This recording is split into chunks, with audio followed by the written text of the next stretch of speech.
I want to welcome you all. It's nice to see some garden attire. My assistant Michelle is somewhere, and I asked if I could borrow her hat, and she said absolutely not, so we'll just roll with this. But I'm here to introduce Dr. Lepre, our president, with her remarks for today's dedication. So President Lepre. Thank you, Jason, very much. Good afternoon, everybody.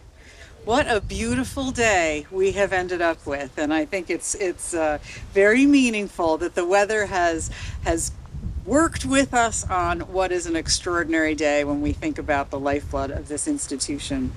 It is very exciting for me to be able to welcome all of you here today for what is a truly meaningful celebration, the naming of Salisbury University's beloved Arboretum.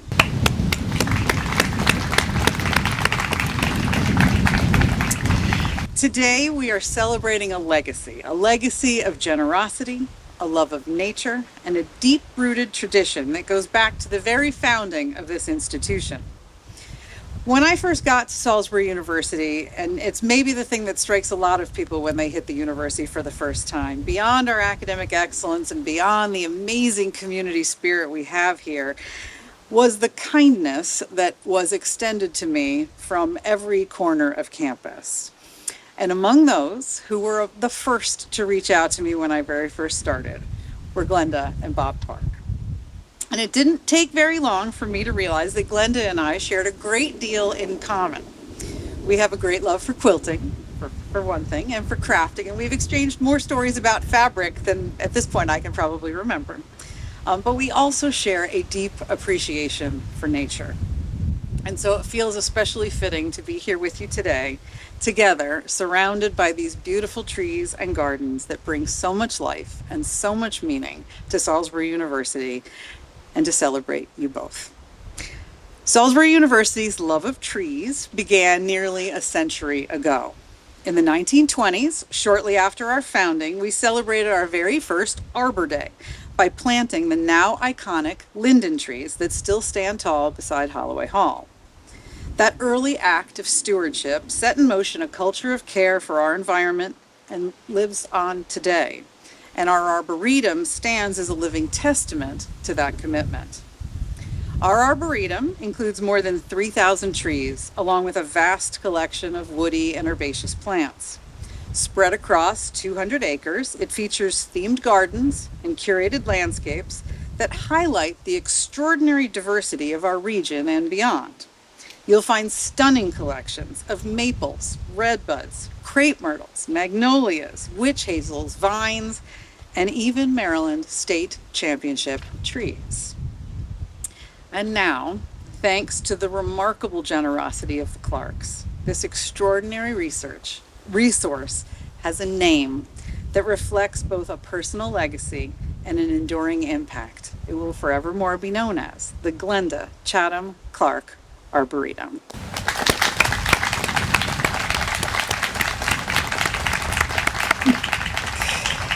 This gift ensures that our Arboretum will be protected, it will be maintained, and it will be enhanced for generations to come.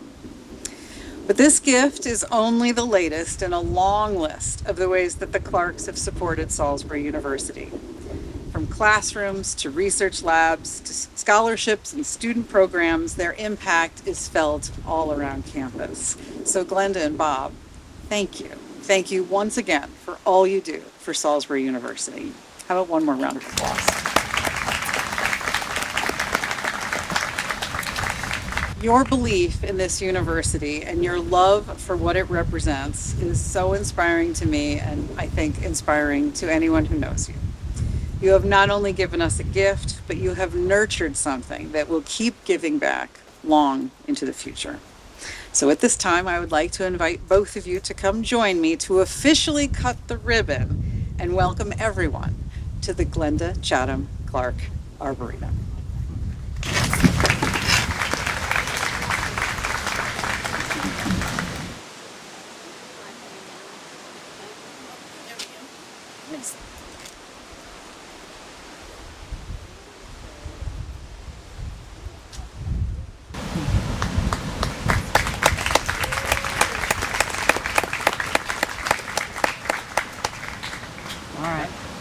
go ahead and cut it. Want to make the official.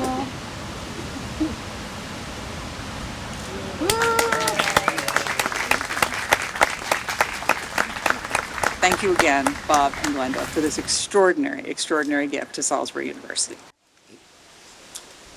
Thank you, Dr. LaPree, for those kind words. We really appreciate that. And thank you guys, everyone, for coming today and celebrating with us on this momentous and exciting day. I'm Will Lowry. I'm the senior horticulturist here for the Arboretum. And since I've been here the longest, my colleagues decided that that gives them the authority to get me up here today and say a few words. But in all honesty, I'm honored to be up here today, and I've been grateful to have had the opportunity to work with the Arboretum and the horticulture staff and the horticulture department and all my colleagues within our department and the General University as a whole. In the 25 plus years that I've been here, I've seen many people come and go. I've seen some buildings go and a lot more buildings being built. Garden spaces designed, planted, redone, changed, reimagined, hundreds of trees planted, quite a few taken down, millions of annuals and tulip bulbs planted, several hurricanes visit the campus, our office get moved and moved and moved. In all those years and with all the changes that we have gone through, one thing remains constant, at least for me. The Arboretum is important to the university, and I can't imagine what the university would be without the Arboretum. Our jobs are fun. As a team and individually, we all have great camaraderie towards each other. We love pushing our limits of creativity. We enjoy collaborating with classes and students and community members, sharing that knowledge that we have gathered over the years with others. It's not lost upon us that we provide visitors and guests with the first look of the university. We are reminded of that each semester when we're asked by the admissions staff to have everything looking extra nice for open house and admitted students' days. It's been found that when prospective students step on a campus, most of them make up their mind very shortly whether or not that university is right for them.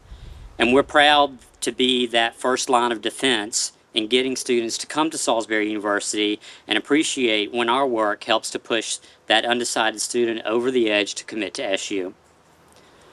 As Dr. LaPree said, almost 100 years ago, students and faculty gathered in front of Holloway Hall to plant the iconic linden trees. And it wasn't just the lindens that were planted. Oaks, an American elm, and a saucer magnolia, just to name a few, were also planted around the same time. All of those trees are still growing, and some of which over time have grown into state and county champion trees.